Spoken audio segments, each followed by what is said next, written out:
Saudações a todos os ouvintes, que a paz do nosso Mestre Jesus ressoe em nossos corações. Na oportunidade de hoje, gostaríamos de comentar brevemente sobre Paulo de Tarso e uma de suas cartas universais. As cartas que Paulo endereça às comunidades e a indivíduos constituem um dos mais importantes conjuntos de textos do Novo Testamento. Para muitos estudiosos, são consideradas basilares para o entendimento e a prática do cristianismo. De fato, Paulo de Tarso era inspirado em sua jornada de difusão do Evangelho aos gentios pelo espírito de Estevão e pelo próprio Mestre, conforme a informação que extraímos do livro Paulo e Estevão sobre a psicografia do Chico Xavier. Nos relata Emmanuel que Jesus quis que a primeira vítima das perseguições de Jerusalém ficasse para sempre irmanada ao primeiro algoz dos prosélitos de sua doutrina de vida e redenção. É preciso então que não dispensemos a valiosa contribuição evangélica dessas cartas. É preciso resgatá-las, ressignificá-las, aos nossos dias atuais, com o amparo da doutrina espírita, porque a luz que delas emana é um farol que nos esclarece e nos exorta à senda do bem. E vamos à carta que elegemos. Essa carta que vamos considerar é a dos Tessalonicenses, cuja questão principal era esclarecer o destino dos irmãos que haviam falecido antes da segunda vinda de Jesus e o retorno do Mestre, termo normalmente designado como parúsia, palavra transliterada do grego que significa presença. Segundo Emmanuel, em seus comentários aos Atos dos Apóstolos, Paulo e Sila, ao saírem de Filipos, foram para Tessalônia, onde encontraram Timóteo e Lucas. Os quatro ali atuaram pregando primeiramente na sinagoga local, e os choques com os judeus e homens de má fé, entretanto, constituíram frequentemente obstáculos pesadíssimos ao apóstolo e seus companheiros. Paulo buscou, com seu exemplo, fazer com que o evangelho triunfasse nos corações dos que com ele convivia. Então, ao deixar a região, Paulo se dirigiu para Atenas e depois para Corinto. Nessa época, valia-se da cooperação de Silas, Timóteo e Lucas, enviando-os em seu lugar para visitar as comunidades que foram fundadas e que necessitavam de maior presença. Os problemas, contudo, se multiplicavam nas comunidades recém-fundadas. A presença pessoal do apóstolo era requisitada em várias delas, e os conflitos dos judeus com os recém-convertidos aumentavam. Foi nessa época, em Corinto, que, sentindo-se incapaz de atender a todos os chamados, Paulo de Tarso chora, julgando que não conseguiria corresponder ao trabalho que lhe fora designado pelo Cristo. Nesse momento, Jesus aparece e indica-lhe que a situação poderia se resolver através de cartas às comunidades que, doravante, a partir de então, Estevão permanecerá mais conchegado a ti, transmitindo-te meus pensamentos. No dia seguinte, chegaram notícias muito desagradáveis trazidas por mensageiros de Tessalônica, e o ex-doutor da lei deliberou pôr em prática o alvitre do Mestre. E recordando que Jesus lhe prometera associar Estevão à divina tarefa, julgou não dever atuar por si só, e chamou Timóteo e Silas para redigir a primeira de suas famosas epístolas. Dessa forma, temos em 1 Tessalonicenses a primeira carta de Paulo às comunidades, inspirada pelo próprio Cristo, cuidando de questões concretas que afligiam os cristãos. A par disso, vamos à leitura do capítulo 4, versículos 13 a 18 da aludida carta. Abre aspas.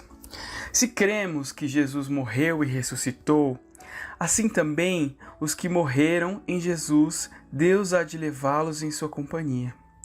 Por isto vos declaramos, segundo a palavra do Senhor, que os vivos, os que ainda estivermos aqui para a vinda do Senhor, não passaremos à frente dos que morreram. Quando o Senhor, ao sinal dado, a voz do arcanjo e ao som da trombeta divina descer do céu, então os mortos em Cristo ressuscitarão primeiro. Em seguida, nós, os vivos que estivermos lá, seremos arrebatados com eles nas nuvens para o encontro com o Senhor nos ares. E assim estaremos para sempre com o Senhor. Consolai-vos, pois, uns aos outros com essas palavras. Fecha aspas. Para nós, cristãos espíritas, a segunda vinda de Cristo não se refere a uma nova existência física no planeta. Jesus, em sua existência corporal, disse que nos mandaria o Consolador. E de fato, ele já veio através da terceira revelação, que é a doutrina dos Espíritos, cuja falange é dirigida pelo Espírito de verdade. A respeito da profecia que Jesus fez, narrada no capítulo 24 do Evangelho de Mateus, reportamo-nos aos esclarecimentos do Espírito Erasto, contida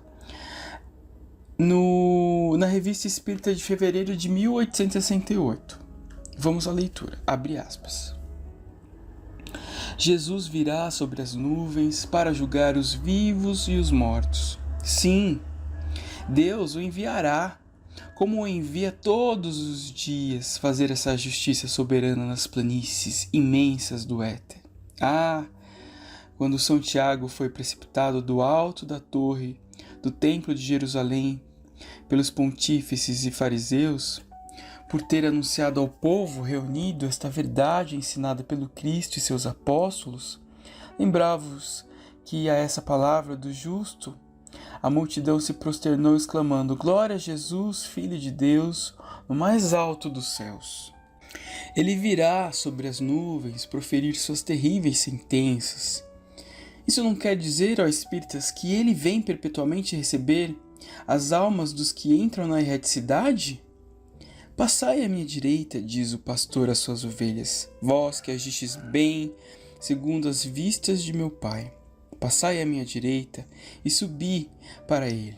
Quanto a vós, que vos deixastes dominar pelas paixões da terra, passai à minha esquerda, estáis condenados.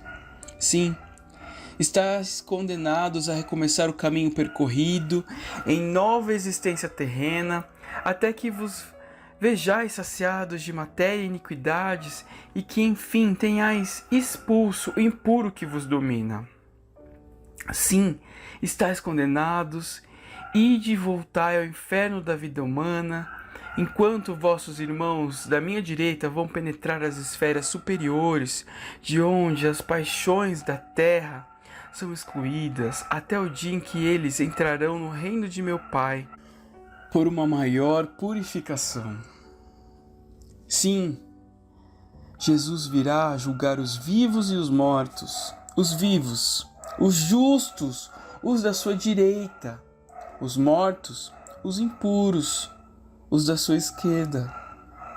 E quando nascerem as asas dos justos, a matéria ainda tomará os impuros. E isto até que estes saiam vencedores dos combates contra a impureza e, enfim, se despojem para sempre de suas crisálidas humanas. Ó espíritas, vedes que vossa doutrina é a única que consola, a única que dá esperança, não condenando a uma danação eterna os infelizes que se comportaram mal durante alguns minutos da eternidade. A única, enfim, que prediz o fim verdadeiro da terra pela elevação gradual dos espíritos. Progredi, pois, despojando-vos do homem velho para entrar na região dos espíritos amados por Deus. Erasto. Fecha aspas.